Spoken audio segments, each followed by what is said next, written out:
আমি এখন আছি সুনামগঞ্জ সদর উপজেলার সুরমা ইউনিয়নের ইব্রাহিমপুর পূর্বপাড়া গ্রামে। এই পূর্বপাড়া গ্রামের প্রায় ৬ শতাধিক বসতঘর রয়েছে এবং প্রতিটি বসতঘরেই পানি ছুঁই ছুঁই করছে। সকালের দিকে প্রবল বেগে পাহাড়ি ঢল এই গ্রামে প্রবেশ করে। এই গ্রামটি সুরমা নদী এবং চলতি নদী বেষ্টিত গ্রাম হওয়ার কারণে এর দুই পাশ দিয়ে পাহাড়ি ঢল প্রবাহিত হয় এবং সেই পাহাড়ি ঢল প্রবেশ করে এইখানকার ইব্রাহিমপুরের পূর্বপাড়া, পশ্চিমপাড়া সহ সবকটি পাড়াকেই প্লাবিত করে। সারা দেশে যখন ঈদের আনন্দ বইছে তখন আমরা সুনামগঞ্জবাসী ভালো নেই। বিশেষ করে যে সুরমা নদীর যে এটা একটা রক্ষার একটা বাঁধ যদি তো ওইভাবে শক্ত করে, তাহলে শহরের মধ্যে আর পানিটা এত দ্রুত প্রবেশ করে না। নিচের তলা রুম ভাড়া লইছি না পানি আফরে বাড়ি যায় 1 ঘন্টায় 2-3 হাত পরে। বন্যার পানি ডলামছে, ডলামার পরে আমরা দোকানে অনেক মাল ক্ষতি হয়েছে। কয়েক ঘন্টার ব্যবধানে এই পুরো গ্রামের চিত্রটি বদলে যায়। সবকটি রাস্তাঘাট ডুবে যায় এবং সবকটি যে মানুষের চলাচলের রাস্তা বন্ধ হয়ে যায় এবং এই গ্রামের এক পাশ দিয়ে চলতি নদীতে প্রবল বেগে পাহাড়ি ঢল নামছে, অন্যদিকে সুরমা নদীতে প্রবল বেগে পাহাড়ি ঢল নামছে।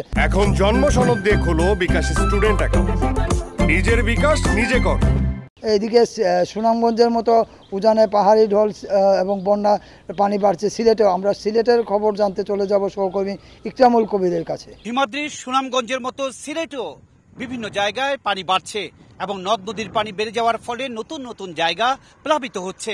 ভারত থেকে নেমে আসা পাহাড়ি ঢল এবং ভারী বৃষ্টিতে সুরমা, কুশিয়ারা সহ সিলেট অঞ্চলের বেশ কয়েকটি নদ নদীর পানি বিপদসীমার উপর দিয়ে প্রবাহিত হচ্ছে।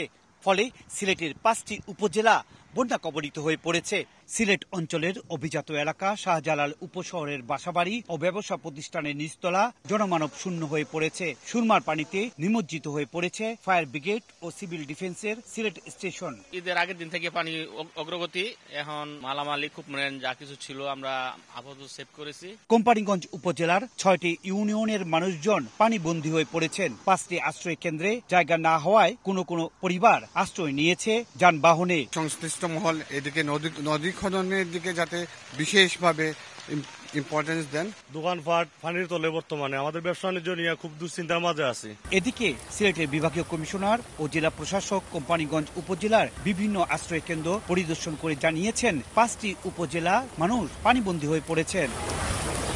ভারতের চেরাপুঞ্জিতে 24 ঘন্টায় 395 মিলিমিটার বৃষ্টিপাত রেকর্ড করেছে সেখানের আবহাওয়া অফিস, আর সিলেটে 200 মিলিমিটারের মতো বৃষ্টি হয়েছে। পাহাড়ি ঢলে বাড়িঘর পানিতে তলিয়ে যাওয়ায় এই 4 পরিবারের আশ্রয় হয়েছে সড়কের উপর। এই অবস্থায় তারা আশ্রয় কেন্দ্র গিয়েও জায়গা পায়নি। ইকরামুল কবির, সময় সংবাদ, কোম্পানিগঞ্জ, সিলেট।